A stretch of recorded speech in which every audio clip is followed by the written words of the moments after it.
Tant que vous êtes en église, yo, vous êtes un pasteur. Nde yo zomonat. Nde yo zotanat. Mais, batu yo sont dans l'église. Bazo mona yo. Nengo ye. Yo nde oye. Ah. Siko yo mbala moko, bazali ko cataloguer yo.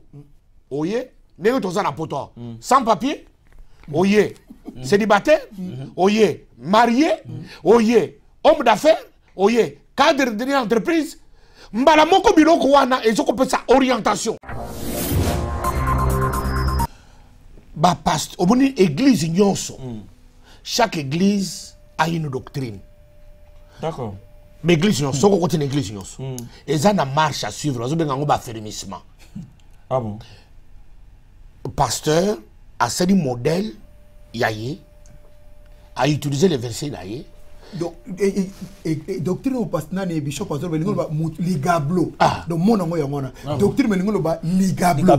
Mutira mutira poto za même Seigneur. Ils sont na cause moko ya Jésus. C'est comme les anga o lipeka Yesu, nga liboko ya Yesu, o côté liso ya Yesu et comme les anga mutira na ligablo na. Est-ce que Zolanda? Alors, place où on a basé kokoma bayebike, au salaka musala nini?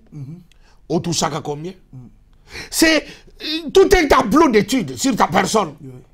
Mais yo autres la pasteur. Mais système Mobimba est si entouré yo. Une machine. C'est toute une machine, c'est un travail. Ce sont déjà initiés. Bino ba pasteur o lelo o bino ba tunanzambe o ebo zuba bana nanzambe en otage. Lelo bolie bozu nyonso ezalaki ya bango bo dépouiller bango lelo bazana bango ndengo wana mais lelo kaka tango bozolia wana est-ce que bino boyebi ke nzamba ko visiter est-ce que boyebi ke nzamba ko ya ko sala jugement lia mais là sala nyonso ko sala ndeko na ngai zo nyonso ko zo ya ndeko azana ngo tika e mobola ayaki pona ko luka libala na kate église yo commissaire moi sina yo obotisi e bana merci. Oyo muso azalaki na bambongo na yaki na église yo la komi pauvre merci. Oyo nyonso azalaki na ba problème songolo nga na ko citer mona ngote na ba pona mais yo yebi yango ayaki na église osali mais tango bozo kolia tango bozo komela nzambe oyo likolo alobi nakoya akoya. Chaque chose a son temps. Onyokwami et comme na moment ko tia frein na misala oyo osalaka. Soko zalaka ndoki otiki ndoki. So zalaka ndumba otiki kindumba. So zalaka muyibi otiki muyibi. Po tenzambe aya kokota na bomo na yo Yesu asekwa po ozwa lobiko na bomo na yo. Ba mapa bolie, ba makila ba Coca-Cola ba Vitalo ba melisi bino. Mais bambula la bambula bozo ko melango. Résultat moko to ko pesa mana bomo ya moto exact.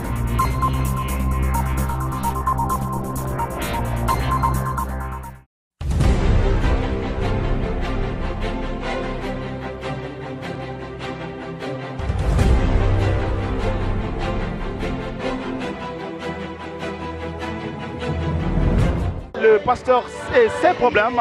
Nous voyons que l'Église est en train de prêcher ce qui est à l'encontre de la doctrine.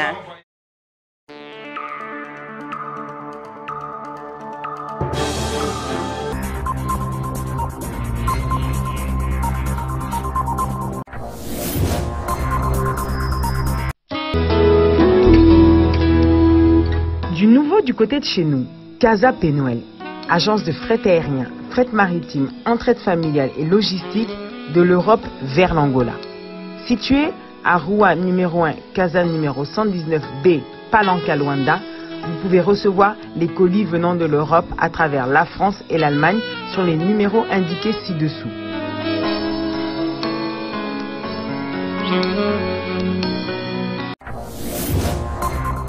Bonjour à tous, bonjour à tout le monde et bienvenue sur Erotech TV dans votre émission Laissez partir mon peuple.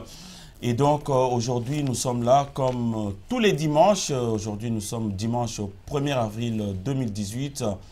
Bonne fête à toutes les familles, vous qui fêtez Pâques, la Pâques.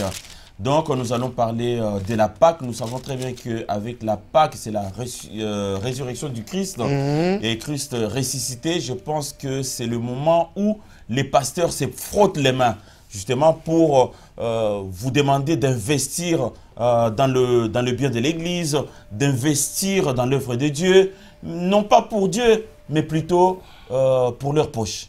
Voilà. Alors, comment ça se passe réellement? Et avant de commencer, je vais dire bonjour à Maître Chouramboma. Ouais. Bonjour Maître. Bonjour Erotech, l'homme intègre. Merci beaucoup d'être là. Merci de répondre On est là. positivement à ce rendez-vous de dimanche. Alors, le messager Galate, bonjour. Erotech, bonjour, bonjour, la qualité qui fait la différence. Merci beaucoup. Alors, Bishop Tchatumba, les charismatiques. Merci, Jean-Paul. Bienvenue sur Erotech TV. Merci, merci, Dans merci. notre émission, laissez partir mon peuple. Alors, donc, on va parler de la Pâque. Bon, nous allons lire un verset. On va lire deux. Nous allons lire un verset dans l'Ancien Testament et nous allons lire un verset dans le Nouveau Testament. On dit la Pâque, on dit que c'est une institution. On dit que c'est une institution.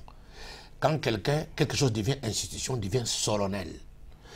Quand quelque chose devient institution, il devient un établissement. On établit un ordre. Cet ordre est à perpétuité. Bon, mais maintenant, le bon mouvement na lingala bien, Ah. mouvement toyo kana bien. Alors, si on a bandeko ba bah, lui que Pâques, ezali institution na ibite ndingi na ko bongisa ngona lingala bari ke ezali ekozala ezaleli ya lolenge ya loko wana na mokili etika libongo na génération nyonso utakolongola ta akobakisa te ozo comprendre alors Nzambe akutani na Mose puisque Pâques yango ne même fondement ya laisser partir mon peuple. Amen. Puisque laisser partir mon peuple, c'est le fondement d'une institution. Nzambe azope sa instruction à Moïse. C'est qu'il doit être solennel. Et nous, de génération en génération, Nzambe appelle sur ordre à Moïse. Kende kokutarana Pharaon. Kobange lo côté, Nganzamba mutu atindi yo. Yebisa ye, libota na ngai ebima. C'est-à-dire que Nzamba zaki na posa, que libota na ye ekende ko sale la ye Pâques. Est-ce que vous entendez? Puisque Pâques est l'unique Pâques veut dire une liberté. Amen. Pâques veut dire être lycée quoi. Pâques veut dire un nouveau départ, un nouveau décollage. C'est-à-dire que na vie nyonso ya moto, okozala osalaka ba faute. Lokola nga Tchatumba, pasteur a Moyibi, pasteur a Nganga, pasteur ya Kindumba, pasteur ya Ekobo. Omoni, à un moment donné, il faut un break. Sans avoir retenu de ma femme, sans avoir retenu de mes enfants, sans avoir retenu de mes amis.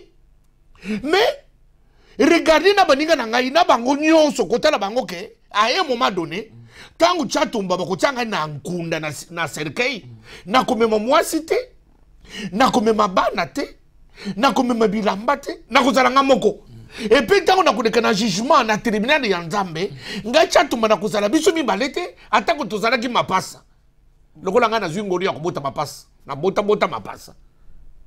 Alors bakozala moko niboso ya Nzambe. C'est à cette minute là bato nyonso basa basa na Nzambe lokola nga babanga ka basi na bango nde ba ko comprendre que il fallait pas na banga mwasi na nga puisque mwasi na nga il faut na aider payer akote pe na lola. Bah oui, mais c'est là Bishop Tchatumba. Mais sur la banque, moi, si n'a été les loyaux au tatouage, peut-être Maman Kati. Maman Kati. Maman Kati, Yetam Soussou, Azamondimi a supporté, Andimi Mbal na Toubeli. Mais moi, si nous sommes dit, ma cambio aux sala à la télévision. Mais ce qu'on dit que pasteur, mon bal n'est pas Yebani, bon, ils appellent, bon, côté business na bango, allo baki bon, on a sala mabe, mais église au Panzana. Yon dit, Nadingi déjà, c'est ça même notre sujet, Yalelo.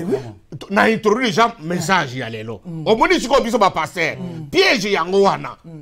Ozomona, on dit na continuer, na tenimi kakawana. Puisque ce qu'il est longa, ndepe moninga na nga pasteur songolo pakala. Akobanga mwasi na ye po atubela po na nzela ya lola azali kolinga liboso mwasi na ye amilaka se muyenge bene po bakende lifelo c'est-à-dire bayebi eloko baye koluka na bunzambe te yango na solo bake bapasteur mingi baza bamiyibi bandeko na ngai bapasteur mingi bozomona boye na beglise oyo baza bamiyibi nazopesa bino basigne soki Nzambe ayaki kotinda Moïse amonaki pasi ya libota na kati Egypte amoni ke bako nyoko la bato eza lokola lelo biso ina laisser partir mon peuple Nzambe a utilisé nga po ndenge to nyoko la ki bandimi to BBC bango. Na baninga nanga ba passer batikali na vie wana bango nyoko na bandimiti lelo. Bazwa na capacité ya kobi manelo ko wana te. Kokomisa bana nzambe libre te. Nzambe akotinde le bango Moïse. Ben oui, yo lingia comme ça bango libre ndeni puisque balé la kawana ba mela mingi basala te o bien. Mais yango ne moyibi yango wana. Oui mais le problème c'est que yo so ça non il faut batika moyibi, il faut batika soki ndeni. Il faut pas l'entendre. Il y a un biso les lo parc to solo ba et c'est du nouveau départ. Il faut nouveau décollage les lo. Yo motozo dans biso église. Après koyo ka biso zo décision à sika. Amen. Puisque na vie ya mutu nyons, il faut à un moment donné de sa vie à vivre Pâques.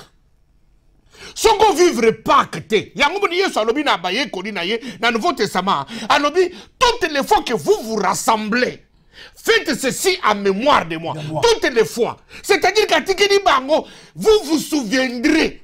Ya Makila. Et vous vous souviendrez. Ya Nzoto Nanga. Toutes les fois que vous vous rassemblez. C'est-à-dire que ceux qui, tant qu'on y beaucoup tanaka, na l'église, na ba rassemblement, pas que yaka mukolonyo sauté. Et yaka kambala moko. Loko de yedinga. Nga de nazo vivre Pâques. Puisque nazo la na kimia. Lelo. Nazo vivre Pâques. Naza nakate sengo. Nakomi jeune. Nakomi kopese sengo na mwasi naza na ye. Nazo vivre Pâques. Nakomi kopese sengo na baninga. Nazo vivre Pâques. Ozomo na ta commentaire bazo koma. Tango émission il a laissé partir mon peuple ça dit. Na basi na mibade bazo ko bonde na pona chatumba. Nzambe chatumba nzamba batela yo. Mais ngana saki chatumba okufa.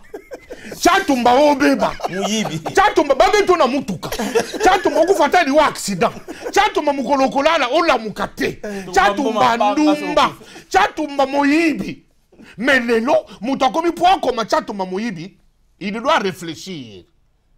C'est-à-dire que j'ai vu ma Pâques yango toye lelo na Pâques que moi na nzambe nyos puisque mutu nyos nzambe akela na mokili aza ya nzambe puisque nzambe akela mutu mutu akela magana satana te yango na sango sedra ko lancer appel na bino nyoso bato bozana existence na se ya moi. Un jour tu dois vivre la Pâques. Pâques yango ne fondement ya laisser partir mon peuple. Nzamba pesi mission na Moïse adobi que puisque le peuple doit vivre sa Pâques, doit vivre un nouveau départ, un nouveau décollage, doit être libéré puisque Dieu ne peut jamais travailler avec des esclaves. Amen. Dieu ne travaille jamais avec des prisonniers. Dieu ne travaille jamais des gens qui sont dans les mensonges. Dieu ne travaille jamais avec les hypocrites. Dieu ne travaille jamais avec les impudiques. Dieu ne travaille jamais avec les sorciers. Dieu ne travaille jamais avec les gens remplis de haine. Dieu travaille avec les affranchis. Vous connaîtrez la vérité et la vérité vous affranchira. Il vous rendra libre. Il vous rendra libre. Dieu a besoin que Ozalanda Kunayo, Ozala libre, Ozala sous oppression d'un quelconque gourou te, Ozala na calcul. Na autorité, na porte-monnaie na yo. De, azan pasteur na yo, telemi, azan kosala moussa na pasteur, il doit avoir des limites. À cause de l'autorité na gate di bara na yo te. Il doit avoir des limites. À cause de la pasteur, azan na autorité na moussa na yo te. Il doit avoir des limites. À cause de la pasteur, azan na autorité di kolamba no botite. Non, il doit avoir des limites. À cause de la pasteur, à l'autorité, l'icolo mobali na yote, il doit avoir des limites. Yango no mona nzambe, na laissé partir mon peuple. Alobi na Moïse, je t'envoie. Dites à Pharaon, c'est mon peuple. Il doit me rendre culte. Il doit être libre. Le messager. Et c'est ça la Pâques. Et Pâques pour na yozanin pas. Avant de passer na mituna misusu. Avant de passer na mituna mususu na banzi balandi biso na bandako baza kolanda biso makambo bishop ati koloba mais na kozonga moke na sema bishop est-ce que okoki kotanga chapitre na verset ya oyo ya mukana Exode oya Pâques nazo tanga yango boyoka écoute ce que Dieu dit. Exode chapitre 12. Voilà. Exode chapitre 12 nazo banda partir verset 9. Merci. Vous ne les mangerez pas à demi-cuit ni bouilli dans l'eau, mais il sera rôti au feu, la tête avec les pattes, avec les entrailles. Écoute, Pâques, moi na meme wana, nzamba lobine bokoli ayete alamba mindambu. Ou bien Boko tika na mai. Te. Boko so mobimba na ye. Avec tout fini na kati, avec salité na ye. Dans les entrailles, boko tumba ye mobimba na ba entrailles. Boko lia ye ndambute. Vous allez les manger cuit avec les entrailles. Et vous n'en laisserez rien jusqu'au matin. Et il en reste. Il en reste qu'au matin. Il en reste quelque chose le matin. Vous les brûlerez au feu. Boko tumbe na moto. Voici comment vous les mangerez. Une ceinture à vos reins. Bokangi mukaba. Vos sandales aux pieds. Bolati sapata na makolo. Et votre bâton à la main. Et vous les mangerez à la hâte. Bokolia ye di kolo. C'est la Pâque de l'Éternel. Cette nuit-là, je parcourrai le pays d'Égypte. Et je frapperai tous les premiers-nés du pays d'Égypte. Depuis les hommes jusqu'au bétail. Et j'exercerai des jugements contre tous les dieux de l'Égypte. Je suis l'Éternel. Merci. Tu connais une place où Nzamba zope sa modèle ya eleli ya Pâques ya mon empate. Alobi boko kanga mukaba. Boko lata sapato. Boko simba mutula batoni na maboko. Et puis boko liaye boko zara ya kovanda te. Pe boko zali à côté de ma tête, boko zali demi à côté de ma, demi à kovanda. Et puis boko liaye à la hâte. Manger à la hâte, c'est-à-dire que bâtir foufou, mutula mutazana posa kokima mais azo kimate. Azo kimana, azo dia na position à kokima.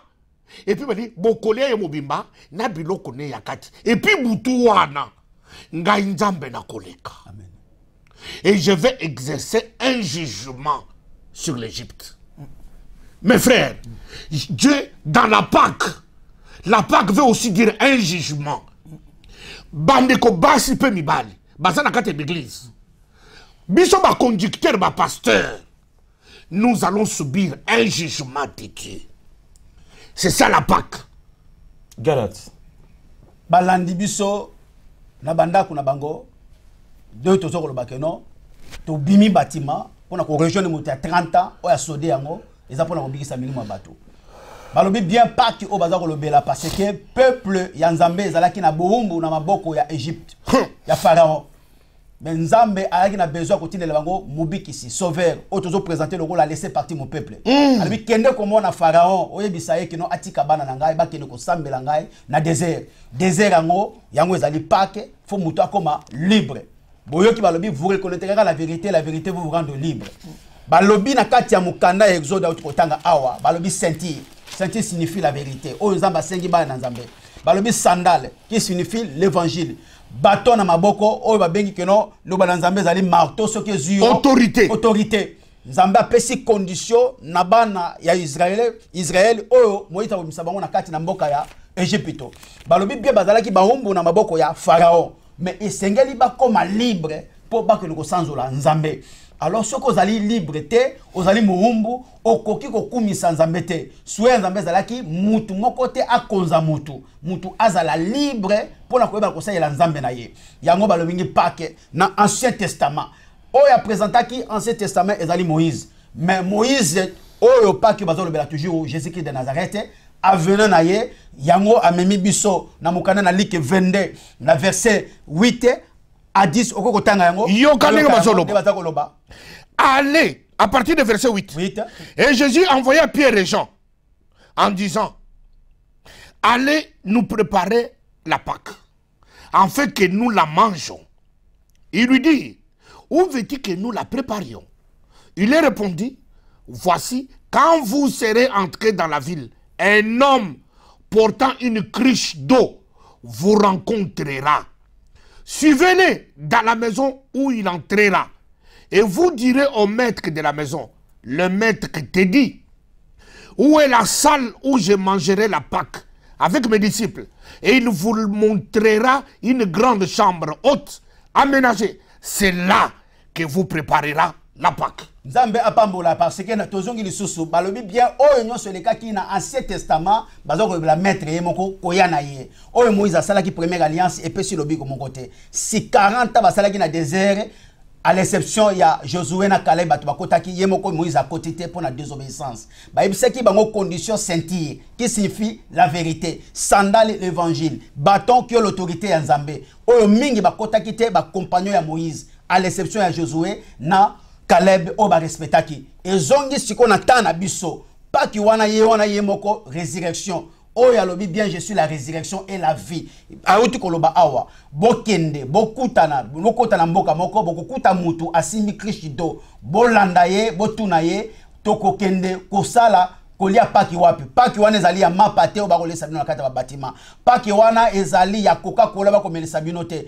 Paki wana ezali ya yo mutu oyo ke na bitumba na yo esengeli ozwa biyano ya bitumba na yo. Chaque chose en son temps. Onyokwami et comme na moment ko tia frein na misala oyo osalaka soko zalaka ndoki otiki ndoki so zalaka ndumba otiki kindumba so zalaka muyibi otiki muyibi pote Nzambe aya kokota na bomo na yo Yesu asekwa po ozwa lobiko na bomo na yo ba mapa bolie ba makila ba Coca-Cola ba Vitalo ba melisi bino mais bambula la bambula bozo ko melango résultat moko to ko pesa na bomo ya moto ezate awa baza kolobela wa ezaliete yo mutu ozoke na batima oye baeka ke non Yesu Kristo nde ifaya ko na kati ya bombo ina yo otambola na ba principe ba sengi yo okokozala o dépendre na mutu te faut la libre po Nzambe a momon sama na kati na bombo ina yo batalisi wa Kristo do bokene na mboka bokokuta mutu oyo asimbi Kristo do na maboko botuna ye boyebisa ke non mokonza lobi la kisabiso bi pato ko lia pat mais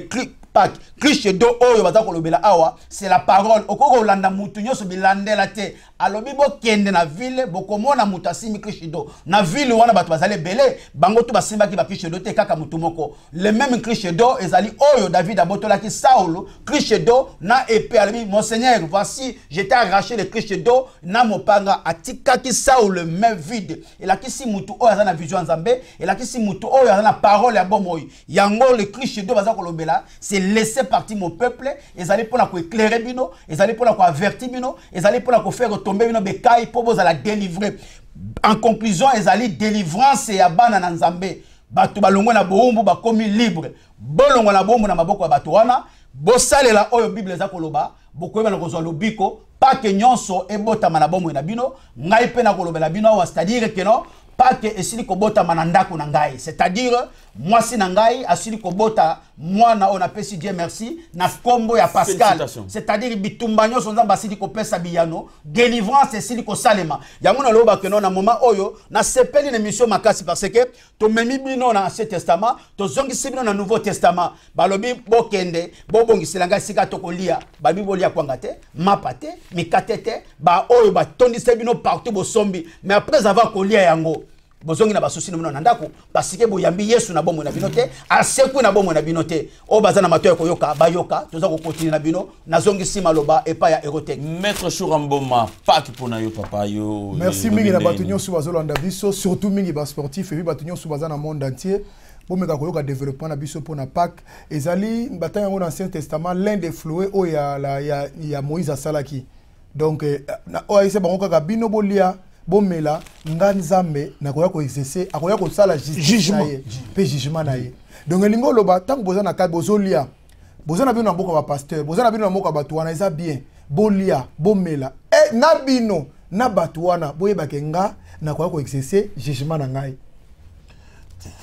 alongoli mutute alobite ke na koya ko juger batu na Nzambe na koya ko juger bana Nzambe na albi na koya ko juger tout le monde donc atie batu nyo sur le même pied d'égalité donc elingo loba bino ba pasteur o lelo o bino batu na Nzambe o bozu bana na Nzambe en otage lelo bolie bozu nyonso ezalaki ya bango bo dépouiller bango lelo bazana bango ndengo wana mais lelo kaka tango bozolia wana est-ce que bino boyebi ke Nzambe ko visiter est-ce que boyebi ke Nzambe ko ya ko sala jugement lia mais là sala nyonso ko sala ndeko na ngai zo nyonso ko zo ya ndeko azana ngo tika e mobola ayaki pona ko luka libala na kati église yo commissaire moi si na yo obotisi e bana merci oyo muso azalaki na bambongo na yaki na église yo la komi pauvre merci oyo nyonso azalaki na ba problème songolo nga na ko citer mona ngote na ba pona mais yo yebi yango ayaki na église osali mais tango bozo ko lia tango bozo ko mela Nzambe oyo likolo lobi nakoya akoya kaka les mêmes bolia na bino bo sepela mena koya mais ceux qui ne se souvenir bien na même butu wana ezaki na deux cris différents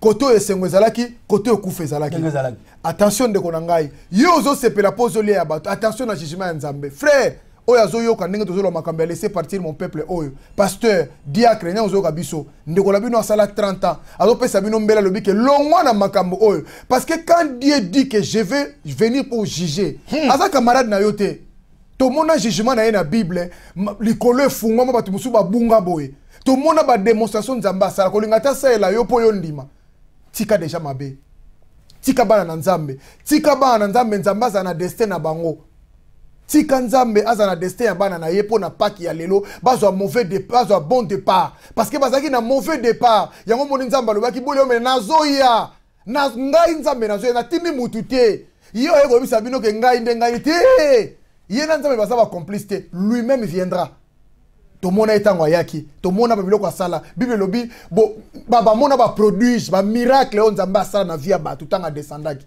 ndeko nanga kokita aza nzambe. Alors maître Chamboma na posé question na Bishop Tatumba, est-ce que Bible yozotanga na ototanga na Nouveau Testament na Ancien Testament et ça Bible moko o ba pasteur wana ba seigneur na kati ya l'église? Non, Bible oui, et ça le connaît livre oyo ba magicien ba sa ko utiliser yango Bible oyo okena na kwanganga okuta Bible oyo c'est ça clair quand même ah voilà ouais. Mais okuta kana na même verset mais Bible oyo c'est ko bongo lisa biso motema et c'est Bible on nzamba lobike je serai leur Dieu et ils seront mon peuple j'écrirai dans leur cœur. Amen.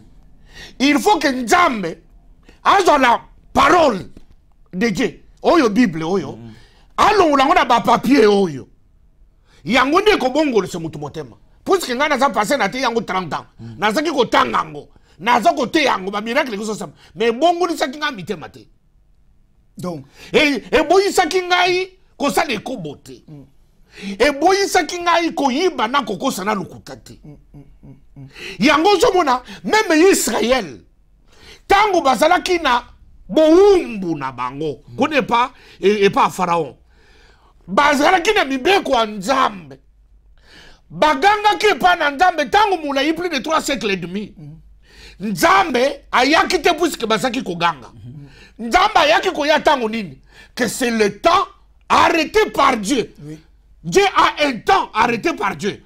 Tanyo su ya nzambe za na makambo mibale na kati nango eza na grâce eza pe na jugement lelo ba pasteur biso tozali komi kosa na grâce yake oyebi ko kosi puisque lati ni neto lokola ngai otelemi liboso église oyebi ko kosi bana nzambe oyaki na projet ya lukuta tokosumba ndako tokosumba tere tokotongela nzambe tokosumba bisi église tokotinda mbongo orphelinat na Kinshasa na Afrique nzoka de oyebi ke yo na mwasi na yo boyebi ke za lukuta mais omuni passer na bangi te mais ayebi kazo kosa ayebi ke akosumba mutuka te mais azo sengela ngombongo ayebi ke akosumba lupangu te mais azo sengela ngombongo ayebi ke pembongo lupangu nazo somba oyo nazo senga oyo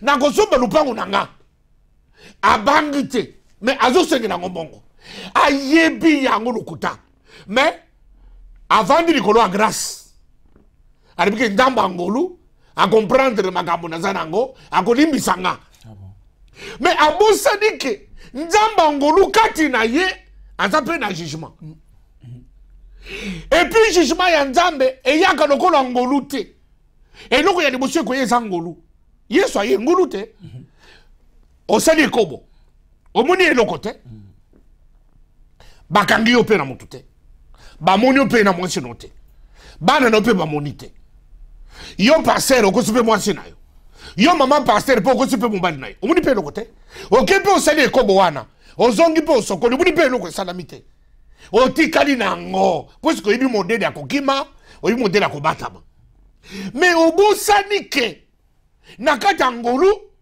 jugement eza puisque tango nzambe azotinda Moïse pas Pharaon ayebaki ke Moïse Pharaon akoboya et puis tango biso pe tozali kosolola boye na bana nzambe bazokona na biso na bandako bapasteur bazokokangela nga kanda bazokanisi ke na ye komenace ministère na bango bakanisi ke ngai na ye kokufunda bapasteur te ngai na ye nazali loboko ya koede église ya nzambe na disgrâce bakoti babosani ke ngolu ekozala compagnie na jugement lokola ngai nzambe asali ngolu na ajuge ngai avant ngai nazwi etumbu na ngai avant sima ngolu ya nzambe ekomi na ngai avant nakomi na capacité ya koya koloba makambo oyo nazali koloba me yo oza kuna oyebi ke ozwaka mbongo ya église bosomba ndako osomba lupango me osomba te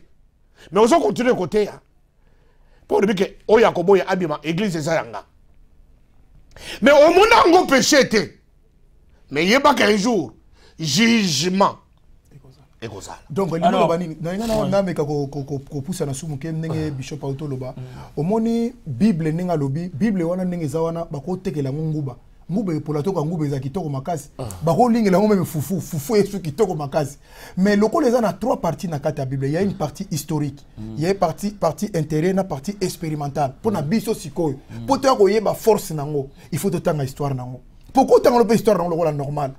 Roman policier. Voilà, oh Jonas, Akendaki Boy, Jonas, tout ça, histoire. Ezaki Bongo. Après, qu'est-ce qui s'est passé dans Jonas? Ah, 3 jours na. Na libumanyo. On est comme Sikoyo, Makamusu. Nana Salaki Makamandengo wana, Nzambe, Oya Chanjakate, il est le même aujourd'hui, hier pour l'éternité. Des bibliothèques qu'on soit formé pour la biso.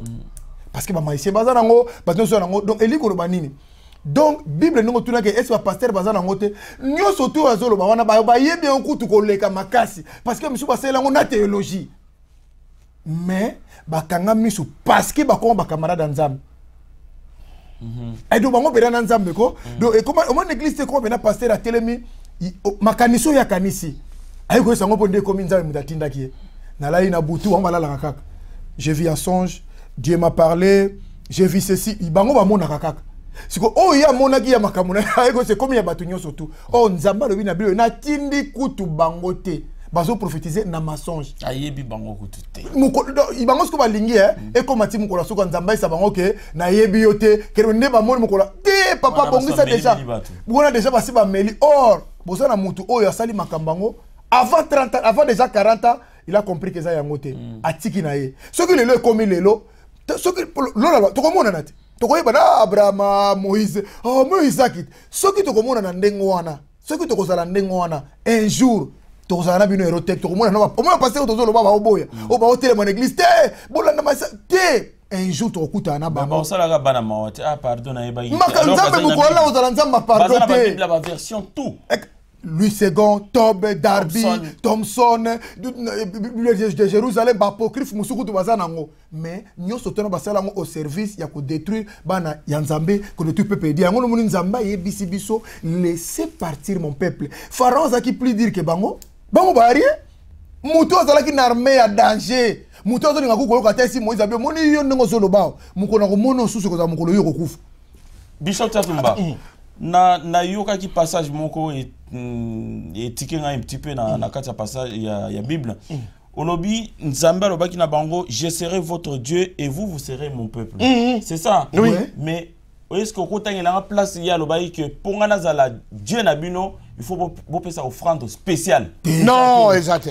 Puisque lelo zapak offrande spéciale. Exact. Alors Banda Genèse Apocalypse puisque naransi lelo zapak mingi message oyo rozala na kati ya église lelo zandeni na ba pas na ba pasteur pas na 1% au etika la kana mais na 9% hein na 9 sur 10 pardon le 9 sur 10 ba 9 fois na naransi message lelo zala ki voilà pour vraiment Christ à la mouki alors pour la moussa activité na yo o la moussa musala na yo o la moussa libala na yo o penda bona boye il faut payer ça offrande spéciale na yebi église nyon sauté mais o ya ba fait manwana na kasi lelo offrande spéciale les aki partout dans l'église na bango est-ce que ça biblique eza biblique te et puis bon et bandi ndeni ni vraiment ba to ando pesa a calculé sans verset biblique azana Bible munene boye offrande spéciale nzamba lobi alobeli wapi Exact. Pour Satan par le baki, il est écrit dans la Bible. Voilà, exact. Tant que tu dans Marc chapitre 14. Ouais. Dans le baki la Bible que Pâques est une institution. Yesu azalaki na memete na cheval an oyo edaki Yesu pour côté na Jérusalem azaki na ngote mais alobi na bango bokende bokukutango bokoyinu sa mutu wana ke le maître ana besoin baliaki pe an on a tetango basé musala bazong sele mukolo nango. Est-ce que je comprends? Ezaki ya Yesu te mais ezalaki ya mutu azaki nango na mboka mutu moko matela kango te mais Yesu alibi na bango bokoyebisa mutu wana mokonzi aza nango posa et puis tango bamemi an et pas Yesu amati babandi kofusa ndalala batie maputa Yesu akoti na Jérusalem. Il est entré à Jérusalem. Il n'a pas exigé à son entrée à Jérusalem, il n'a pas exigé une offrande spéciale. Non, nulle part dans la Bible. Mais il a tout simplement crié, Jérusalem, il faut y aller les jours de ta visitation. Moi, il faut vivre le jour de la visitation. Jour de la visitation, ils ont une offrande. Ah bon? Ah oui. Nous avons visité, nous avons continué à nous. Ils ont de l'autre côté. Ezali na bunzambe ye moko ngolu ya nzambe le temps fixé de Dieu libala na yo eza le temps fixé par Dieu. Mais pour l'amour le roi Jésus jamais eza kolamuka na offrande te puisque c'est ça soki libala ekolaboka puisque mutopesa offrande. C'est-à-dire que nous conditionner Nzambe à faire un miracle qui n'est pas arrêté par Dieu. Puisque tout miracle, ils ont dit visitation, ils ont dit ngolu, ils ont grâce, ils ont le temps de Dieu. Donc ils ont lié dans mbongo. Ils ont lié dans mbongo. Ce qu'on n'a pas besoin de votre argent. Comment Lazare c'est quoi qui n'a offrande ni? Ce qu'on a l'église au nyo solelo. Nazo dingalelo l'église. Baba ne peut expliquer bateau. Ce que tu as pour Sambongo, tu le dis que tu as pour Sambongo. Ba conditionné par cérémonie que Sambongo ya bana nzambete ezali moyibi. Puisque quand Jésus est arrivé au temps de visiter Jérusalem, Abi Jérusalem, Jérusalem, rappelle-toi les jours de ta visitation, les jours où tu as été visité. C'est-à-dire Jérusalem, à cela qui dit offrande. Jérusalem, à cela qui dit prière. Jérusalem, à cela qui dit état ya jeune té. Les gens sont dans l'église, ils sont dans la jeune, dans la prière, ils sont caméra. Ils sont en retraite, mais caméra, ils sont filmés retraite. Vraiment. Ils sont en banda. Baza komona ba tous les gens en prière mais avec caméra ils ont fixé ba to balani na seba ko sambela caméra ils ont ko bango ils ont ko sa retraite et pourtant que la Bible dit lorsque vous voulez prier rentrez dans votre maison fermez votre porte dans le lieu secret votre père vous écoutera mais ba prière spectacle oh lelo il n'y a ni Dieu ça ne vient pas ni de Dieu ce sont des choses des hommes. Visitation ya mwana nzambe eza lié na condition physique ya kopesa to kozanga kopesa te. Visitation ya mwana nzambe eza lié na temps ya nzambe fixé par lui. Et puis le comment to bakisa muke tango ba yiko sala pako wana alobaki te ke na ndaka tata wana asala makamunyo surtout parce que en Jésus Christ azaki na muto azako simba mbongo boyebi oui bo kende ko prepare bango moko mbongo na bango ne ba se ba préparer Pâques. Asirisi na anwana azongisi eloko bato Jésus Christ asali musane esili akei metala lelo nyonso to basali Pâques lelo bande wazolanda nga pasteur akobimisa eloko te pasteur ye mbongo nyonso azwaka ezaka ya ye na ma pasteur na bana ba pasteur bolipo ezao ezaka kapona libota mais mukolo wana nulle part na bio que Jésus Christ wana mettre chaud dans bon talon non Bible lo ba Bible lo ba te ke maman wana nde misa esika bakena ko apesa ki bango place mais biloko so basali Pâques wana utaki na ba parce qu'il a dit à Pierre et Jean allez-y préparer allez-y préparer comme na mbongo oyo ya bango bazako sela musala oyo église. Ça n'a rien à voir avec un bateau, on me dit pourquoi offrande, offrande spéciale, pour tout ça la boye, non, ça n'a rien à voir. Voilà l'arnaque. C'est une manipulation, c'est de l'arnaque organisée dans l'église. Moi, Liloba, tous les cas, papa. Na sepeli mingi parce que cet esprit dans contrôle na mamboto koloba. Ya atindi bango alobi bokene na mboka na bokuta punda bakangiye na nzete. Soki ba yebisi bino bolo bakeno mukonzi azana posa na ye. Punda ngweza biso. Punda ngweza boba olanda biso na bandako.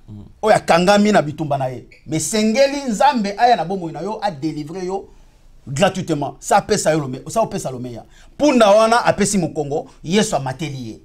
Amatina mukongo na ye, bache mandalala, bache maputa, akoti na Jérusalem, alobi Jérusalem sepela, pote lelo na koti na kati na ndako na yo, ndenga koti na ndako ya Zaché. Est-ce que Zaché oya mutu mbongo, onde baza koloba ke no po sali bango balobi fo mbongo. Tanga kotaki na ndako ya Zaché. Est-ce que Zaché apesa ki Yesu Christ mbongo? Jamais. Voilà. Et puis pour na profiter matin mais les loko yamba musala nzambe te na kati ya ndako no. Otika mande mwana. Puisque akotika bénédiction no. Alors punda na baza ko lakisa ke no azotal sabatal sabiso ke no. Malgré aïmsaki bango ne tozo kende toujours na Luc 2 na Luc 32 Luc 22 na verset 8 à 10 à le Bible bokene na mboka wana bokokuta kolomboka wana soke botuniye ala kisabini bipayo tokolia Pâques bango to bato apesaki mbongo Yesu Kristo muto azalaki na mbongo na bayekoli na ye voilà apesi bango mapa qui symbolise nzoto na yalbi yango bolia yango ni bodo kanisa ngai na mikolo ko ya apesi bango vino bomela yango nde ezali makila ona sopike no pona tina bokamola minabino ça rien à voir na makambo ya mbongo wana Pâques tout simplement la kisi délivrance ya bato bakangami nzamba visiter na bomo na yo ya ofele au komi libre au sekwi Yesu Christ. Alors ce qui bango baza ko loba bien que non Musa na nzambe so na kati na ndako na yo soka pamboli yo opesa ye mbongo mais non eza que so mbongo te ce qui nzamba visiter yo ye bango faut pas la retour et pas ya nzambe. Oui. Tango bango baza ko lia na kati ba. Base la retour muto sala raté muto te muto pekisi asala za. Bible loba na muto to sala. Na ko koma wana mwana momo to koma oyo. Puisque na momo oyo faut ba na nzambe bolanda biso ba yeba nzambe ni bazo sambela. Na Jean 4 na verset 20 22 ayebi na verset 20 ayebi si femme samaritaine na lobi vous adorez les dieux que vous ne connaissez pas. Mais nous adorons les dieux que nous connaissons quand les salés venus pour les Juifs. On a verset 22. Mais moi c'est na tuna ki to ko sambela wapi. Na ngomba to na Jérusalem. Na verset 21, na Jean 4 abisi ndimela ngai, crois-moi madame, moi qui te parle, ndimela ngai. Ezesu na ngomba te na Jérusalem te. Et comme il kamba mutema. Alors comme il kamba mutema muto ya minzambe na mutema. Muto za na bitumba yebi andimi ayebi que non pas que o ezali de se kwa Yesu na longwe na kiubombo ya ba pasteur banganga na komi libre. Alors Dieu est esprit. Esprit ba mona gaete. Alors, moutounyo sa koya pembe na nzambe, il faut y avoir un esprit na vérité. Vérité, laissez partir mon peuple. Autres éclairés ba na nzambe. Ayebisi ba ye konabi que non, si votre justice ne dépasse pas celui des pharisiens et des scribes, personne ne rentrera.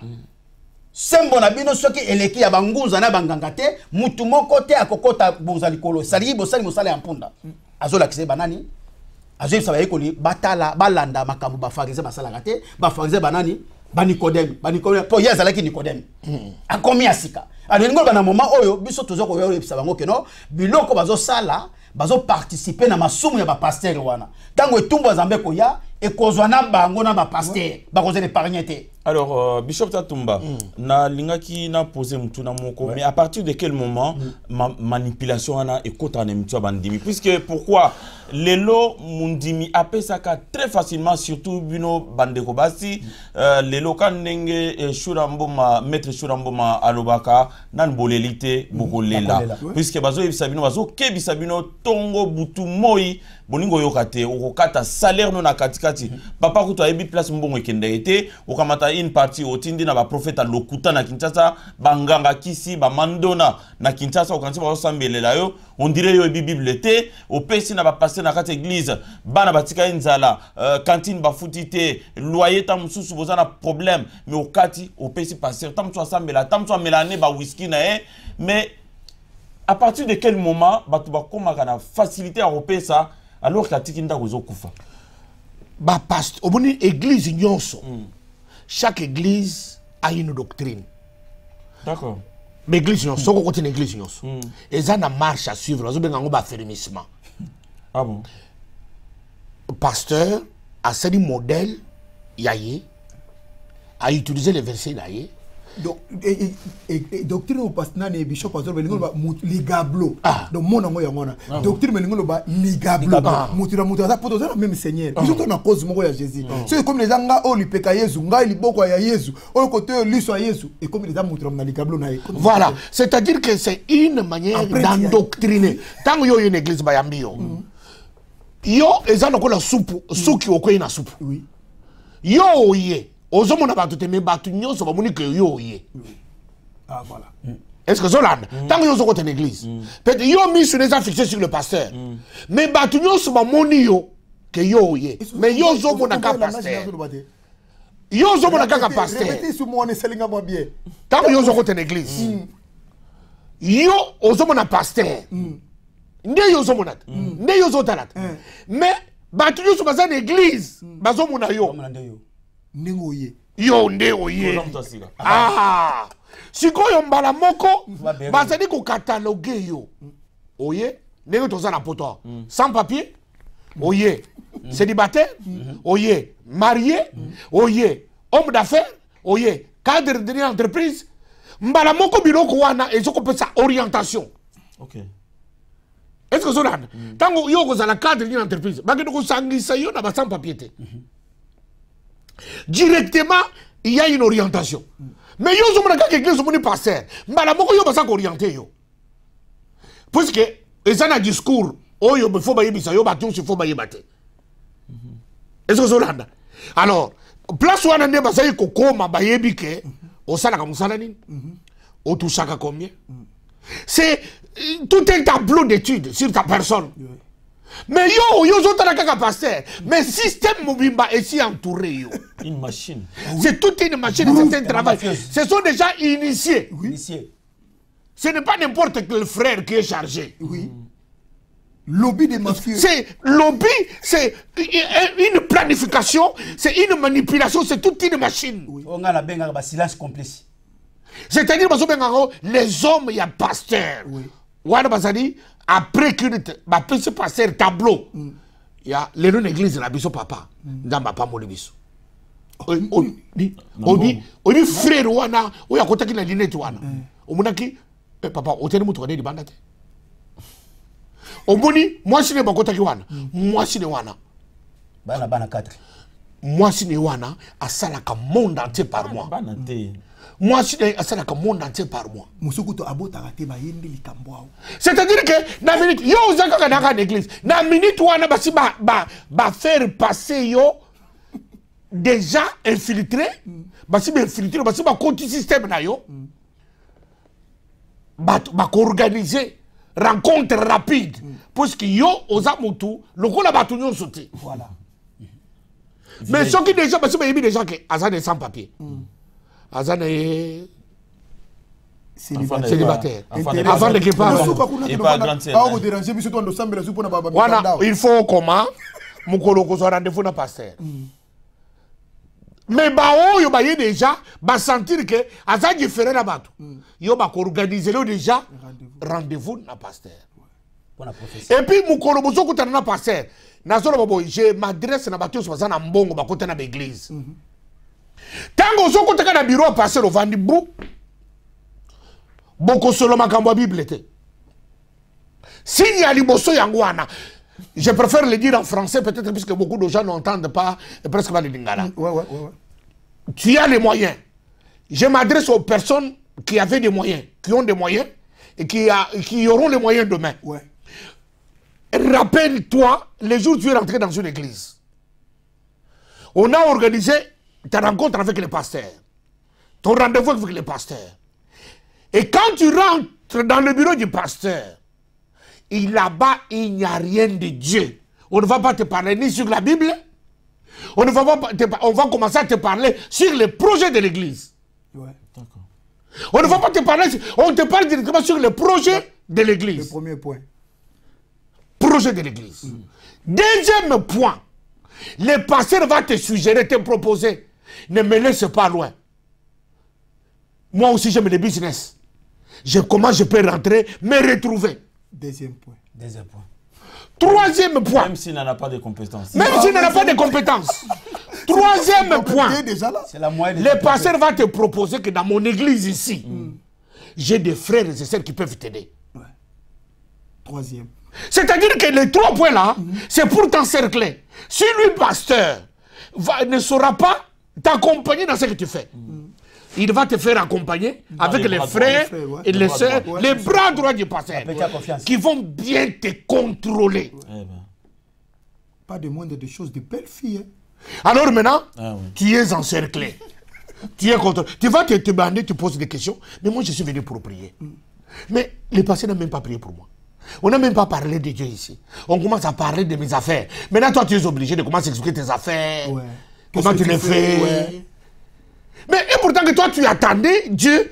Tu attendais être avec l'homme de Dieu, parler de Dieu. Mais vous commencez à parler dans ton domaine. Oui. Vous commencez à parler des projets de l'église. Et nous voulons acheter une maison là-bas. Ce qui nous manquait, ce sont des gens comme toi. Et nous avons besoin de ceci. Ce qui nous manquait, c'est comme toi.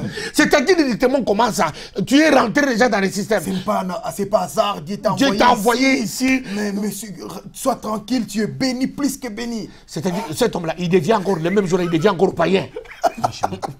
Pire qu'avant. Oh, plus pire qu'avant, parce qu'il n'a rien vu de Dieu. Ouais. Soit il va décider de rester, soit il va décider de partir. Ouais. C'est pour ça que la plupart des gens qui avaient des moyens, lorsqu'ils ont fréquenté nos églises, ils sont partis. Puisque lui vient, il a déjà tout. Mais ce qui lui manque, c'est Dieu. Les boutiques, nos boutiques. Il a besoin que de Dieu. Mais maintenant, il trouve à nous que nous n'avons pas de Dieu là, que nous exhibons en public. Mais quand nous sommes en privé, le temps où il fallait maintenant en privé, montrer à cet homme ou bien à cette femme-là Dieu, on ne montre pas Dieu. On commence à lui montrer autre chose. Voilà pourquoi, dans nos églises, nous manquons cette élite qui peuvent faire marcher même l'œuvre de Dieu, qui peuvent même faire épanouir le nom de Jésus sur la terre. Voilà pourquoi nous vivons la Pâque. Chaque enfant de Dieu, en privé, doit vivre sa Pâque. La Pâque, c'est un nouveau décollage. Ma soeur, tu me suis. Mon frère, tu me suis. Peut-être tu as connu plusieurs fois le décollage. Ne te décourage pas. Tu peux encore essayer aujourd'hui. Mais avec ou sans pasteur? Sans pasteur. Les décollages, sans diacre, sans ancien, sans prophète. Sans prophète. Lui-même avec son Dieu. Toi-même. Libre et mouton. Comme être accompagné par un homme. Je serai leur Dieu. C'est Dieu qui dit ça. Moi, Dieu. Je serai leur Dieu. Ce n'est pas pasteur.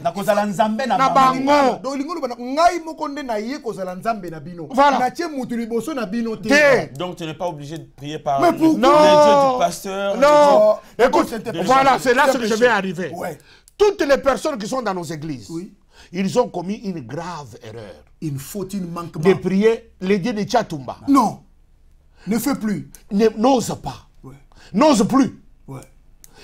Prie ton Dieu. Puisque Dieu, il est ton Dieu. Il dit que je serai... Non, mais en priant comme ça, on se réfère à ce que Dieu a fait dans Dieu n'a rien fait. Dieu n'a rien fait de spécial qu'il ne peut pas faire aussi à toi. Tout ce que lui te dit là, c'est la manipulation. Écoute leur langage. Moi, Dieu m'a visité, si tu vas voir ma maison. Dieu m'a visité, si tu vas voir la voiture avec laquelle je roule. Ce n'est pas Dieu qui t'a donné cette voiture. Tu as pillé les enfants de Dieu. Et puis, il y a des pratiques que tu fais, tu ne dors même pas la nuit. Tu as pillé les enfants de Dieu. Tu as pillé, tu les as menti. Tu les as manipulés. Tu as pris leur argent par les mensonges des différentes actions de grâce. Tu as pillé leur maison des différentes actions de grâce. Tu as pillé leur intelligence. Tu les as détruits. Pour savoir que quand on donne, on ne donne pas à Dieu. Voilà lorsque tu donnes les retours. Toi-même qui donnes. Après, tu es plus pauvre qu'avant. C'est-à-dire que tu n'as pas donné à Dieu. Tu as donné à un homme. Tu comprends? Alors c'est-à-dire que c'est une manipulation.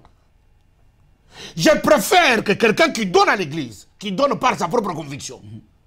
Pasteur ne connaît pas, pasteur ne lui a pas demandé. Lui-même, il regarde son église, il fait un don à l'église, il donne son argent à l'église, il donne son argent à l'église. Il donne sa dîme librement. Il donne son offrande librement. Dans la Bible, ça a déjà été fait. Comme Voilà. Enoch, Dieu l'a agréé à cause de l'offrande. Voilà, l'offrande, tout ça. Alors, il te relève ça pour te. Oui. Tout le monde très profond. Yo ko sambela nzambe ya chatumba to yebe sika nzambe wana mais nzambe. soki Mais non, mais Mais soit yo- ça yo- est mais miné, Erotek. si je peux me référer à... Non, mais soka c'est la mine na butu makabala mamso ala la kate. Yo bité mamso sa koma pede. Mamisu ba pasteur ba lesibien. Siko yeko ko nzambe no ndenge ni. Bible lobby na Timothée tango bokoya na kati église na ngai awa nene ka kombo mususu te kaka Jésus Christ crucifié. Siko nzambo yo zoloba wana nzambe na ye. Yo yebe sika ke nokuta na nzambe na ye. Yo yebe combien de batu dans la temps ancien o ba bela ki banzambe bazali banzambe Mais 90% les lois bandimi ba prière na. Mais parce que ba na ya nzamba ya na pesi bino conseil ko sambela na kombo passer na yo te. Comme idolâtre. C'est idolâtrie. Idolâtrie totale. C'est pas pour elle que non, vous adorez les dieux que vous ne connaissez Ba pas. misusu plino ba C'est na pas ba pour rien. calendrier azo photo à monene na longola photo mbai na chak photo pa pasteur na chambre na kata ndako. Mais on est où là? Alors bande ko na kasi comment poussa na suka ngonga na biso. Ezaka na nzambe kaka moko kaka nde oyo bakoyeba na ko kumisa ye ko sanzola ye. Azaka nzambe oyo akela batu muta mukilite. Alors nagansi tozana dernier point ezali sujet autotraita qui la semaine dernière ya bandeko bandundu. Alors président bandundu à France a bengaki a bengi a tomboki na ndenga mkete bondeni ni bo traité biso bandundu bamsu bazoro ba o biso to mana butu to koma ba ange bamsu bazo seka na plateau ono miso bandundu za lokwa banya uso muna bon mambo lo bama ye na ebité ya mingi o SPC qui était président azaki délégué par l'association pour aya ko reprocher biso na ndenge makambo elobamaki. Alors bandeko nazana ba équipe mbawa baza 3 ya laisser partir mon peuple na si vous avez peut-être la parole à adresser na association ba ngai na libota na ngai na zamuluba ba ndundu baze pa na biso ebe na libota na nga ndundu aza mutu lokola nga lokola ye différence ya nga na ye ezani eza pigmentation poso de sadi ke aza ndundu naza na baninga na nga ba passer pe baza na bandundu ndundu aza nyamate ndundu aza esprit méchanté. C'est un être humain béni par Dieu, créé par Dieu, envoyé par Dieu comme moi. Les argot toza ozo tambola na mindele okuna mundele mutu yo mutu mundu nyamate ozo mone mutu lokola yo. Mais ndundu aza na miso lokola ngate aza na miso ya ndenge aza na boso lokola ngate aza na boso ndenge na. Mais bato ya misu misatu ya mabe ya Congo babandaki ko utiliser ba ndoko na biso bandundu pour de mauvaises fins. Parce que quand en Afrique bato yon so mwindu tozana ba mindelete. Et puis batie na mutu ya bato ke ange azala kaka mutu apembe. Lokolo bango baza ba femme na ba mibi. Siko bonike bato apembe na Afrique nde bandundu. Nde basaki ko ya koyiba bandundu bande ko na biso bandundu. Bazo yiba bango ou bien bazo convaincre bango. Bazo yiba bango parce que tango mutu afana ki na kinaza na bulu ya kinangola te. Ba yiko yiba te ba yibi makadisilete. Ba meme na Angola. Ba laver le cerveau. Ba ke ko sala misala mulili. Parce que soka komiko na zasu na choite. Ba komi ko utiliser ko la ange balati siye atikali na miso tango ko ne siko ye na butu. Okomona miso dezo ngenga. Abimiro mutu mundele yo kanisi na cimetière okomona mutu mwindu te okona mundele te soko moni kaka mundelo bike na monaki ange ba yibi ombongo yango ne trobaki na sens wana. Mais les messagers na si et l'obélion de STP ça qui vraiment de côté ce qu'on baki bandundu na Angola bon alors au bandela de babunga ça ça ouais na éviter so nous expliquer puisque baba qui les messagers na bino na vraiment ndenga lobela ibiso ezaki bien te manque à respect so ndeni. Donc on marque on respecte parce que toute la famille tu allais bien éduquer. Frère na biso mokonza bandundu o yazo reprocher biso tongi ko bani tongo total saline po tozali po no tali saba na nzambe. Bandundu bazali batu lokola biso. Ndenge biso ba uti ko lobake no na ba famille bandundu babotama oui, ça c'est clair. Mais bandundu biso toza ko lobela. Ezali ba oyo ba passer ya banganga besko baza ko utiliser bango suite ba faiblesse na bango na kisasa.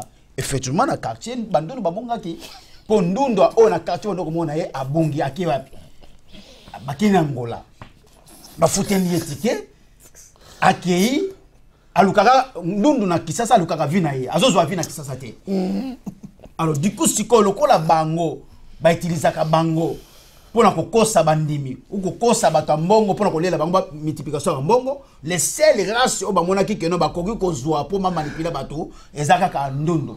Pourquoi? Parce que ndundu na butu aza mundele na butu ndenge metcho alobi keno misu na bango etela et ça la nini ngela lokola ya nyao lokola ngela onga na lobeka bango les barbinos aux yeux bleus.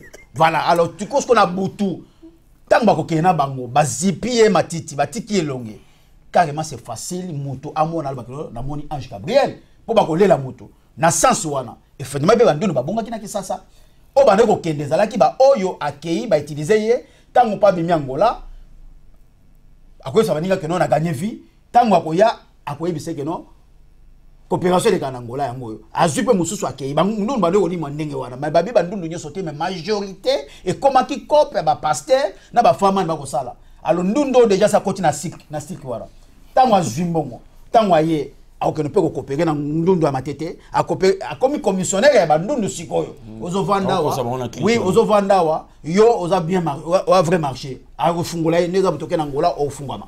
Alors et comment qui n'est que donc ceux qui na totalement bien bandundu presque mi bana poto balekanze la Angola si on a talibé dans sur 100 sur 10 population total 10 sur 9 sur 10 9 même balekanze la Angola ba sala ba misala wana. Non. Tout ça la boue. Bande konanga bazolanda ngai na sepeli mingi na président na bengaki. Tout ça na ba sportif musu pe ba. Président Mavoela. Basala pena sport basala honneur pe ya ba discipline ebele mais bazaki balbinos. To boy bango tout ça na ba pasteur ba prêcher la parole de Dieu très fort. Mais philosophie na biso ezala kité que to jeter moko eloko moko sur bango. Ezaki juste ko yebisa bandeko ko faire bango attention nationale d'alarme de bête à laisser partir mon peuple que bandeko na bino mususu par ignorance bazo zoyer baye na ye na mboka mususu non pas parce que bazyo ne sont baye pour na ko utiliser les cambotel. Bref ce qui bateau ba kacher bato ba kisi bazo landa ngai muto akoko bangisa mutu bien na butu na kata cimetière mutu mwindi kuto ko mone normal. Mais soko ba zelio to ba mundele te po mundele pere moko zwa ba frère nanga bazola nanga na sana respect mingi na bango mais zwa pena albinos nous ndeko na biso wana lati saye bien cha esika molile ezali beta fara mwini okobanga okotika mutu kokima okobanga bo biso tatumba okokima parce que misu nene ko sala elobi te ke bango nazolo basiko na ndenge bazo utiliser bango na fait ya mabe mais to sala basali catch basali yango bien to sala ba basali bazana ba bureau baza malamu wana ba 1% association musu ezali kudia bazo tanga pima zo puza zo lutter pona bango to sala bino mais to lingi sikoyo kati na bino bo comprendre que tango bazo so bandeko na bino musu pona ko utiliser bango pona ko faire nuire bino be pona ko bazo salir ko salir bino ne yango to beta sonner d'alarme pe laisser partir peu que ceux qui bazalo ça bango tete kota na nzela wana te eza bien te. Pourquoi? Parce que ko partager masumu na mutu alikambo yebite bon admettons bo sali mutu nengo wana bo 100 000 bo 50 000 ko pesa msu 30 000 est-ce que yo zasili bien mal ki mutu mfoma na ngwazali est-ce que ko lupanga famille so bo teki mutu mfoma la te ou bien bo sili sango bo tika na to ba lokate donc yango to lobi na sens wana to lobi te que na sens ya ko dénigrer bino to lobi te na sens ya ko loba ko ndire bino boza itite na société non to ça na besoin ya port na bino boza na ba a tout pe belé ya ko sala pona mboka la biso pe pona mikili msu to mona kango na zolo ba na sport pona kati na ba sportif to na ba sportif pe baza ba albinos ba sala kutu mie koleka donc yango to zolo ba tulubaki pona bongo. Alors Bishop Tatumba na asi to zo si c'est dans 2 minutes mais au bétail puisque bande msu balanda lisolo wana te comme qualité ya son ezaki bien te je tiens à m'excuser hein, pour na staff technique na biso balupaki un petit peu ce côté wana donc to réparer problème bolimbi sa biso parce que qualité ya son ezaki vraiment foiré na émission et otayoleka vraiment na kanti bondi biso mais lisolo wana ndundu puisque bande msu ba ko kuta lisolo na katikati bon pratique à moi ezaki ndeni nini Casa Penuel esalami mpona bino bandeko bokutami en Europe na mboka mondele yo zali na France yo zali na Allemagne olingo sunga ndeko no na Angola kobosana te adresse ya sika yango Casa Penuel tindela ye mosolo carton epesameli bino biloko ebele na talo ya moke tobandi na 100 € tina 450 adresse na biso ezali na Bairo Palanca Casa numéro 119 Yabino yangoyo agence ya sur kitoko. Non pratique ezali bazune mwana mobali ndundu ba memiye kota bazamba kota ba cimetière sikoyo balatisi bilamba pembe lokola ange sikoyo soki balatisi sikoyo ba feman ba pasteur ya fait mal nde mutu bake ko louer batu wana église batu so bake ko louer ndundu piste tala ki bongo voilà yanga na taki pe innocent le pasteur fait mal do le pasteur ba escroc ne mutu ba organiser ke loko wana pona ko finir ko zo bandeko na biso albinos ko utiliser bango sikoyo ba pasteur sikoyo ba sendingo wana sikoyo pasteur à côté de l'église na ye amuni bato ba sana mbongo sikoyo akeko ko signaler ba groupe ba femele ba mfuko ba mibili banda abike l'église na ngai papa Jean azana auti ko teka lupango na 300,000 azana ngo sikoyo azana adresse oyo numéro ya téléphone yango oyo sikoyo bino boko contacter comme si bozali aba envoyer ya kozwa mbongo aza koluka bato bazana mbongo parce que bino bo multiplier ka mbongo voilà d'accord sikoyo ya ko kama ke azaka kapanda azape na mbongo et coïncider pe kazaka na mbongo 100,000 to koko sala ngo comme 300,000 il y a beaucoup de 300,000. Bah il y a 100,000, 300,000. Et puis dans 200 il y a comme 500. Muto ko pesa. Tant que muto azoya na mbongo. Ba bi mbongo yo et ko multiplier yo comme mango. To ko pesa yo ndelo ke kuta na ange. Tant ozo kuta na ange yo ko bangate. Soko tiki ange azui.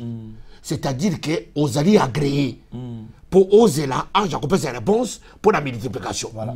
Vous avez dit si content que vous avez c'est très facile bateau ba yebaki ngandenge nini et puis aussi pe mbongo yo moko ndezuzu wango oki kokuta na direction ba pesi yo oki kutana pe na ange pesa bimeli yo ange azui yo kozongo pesi témoignage na kuta de président ange ngambe na ngai na monano ange te na tikele mbongo bango ba voilà otiki na ange voilà tu biso tozela bakobi ko fanda na bato wana ba mibi bidyo zo zela réponse ya ange donc on est bon on sait que tant qu'ils ont écrit passer à beti na ndenga siba avec kitoko azipar na ye yango na sombikar yo kadisi que passer la zabeni sikozo ke ko sambela comme nzamba chatumba parce que ça boy yo imite que voilà bénédiction fait mal sikoyo zo so modi mwane lati yo parce que ngana za passer na yo voilà ba passer ba fait mal yo ko sambela nzambo ya ngai astolatani voilà ngwana to biki no bandundu babunga kina kisasa pona ndenge wana parce que o bazo kende tango gagner vie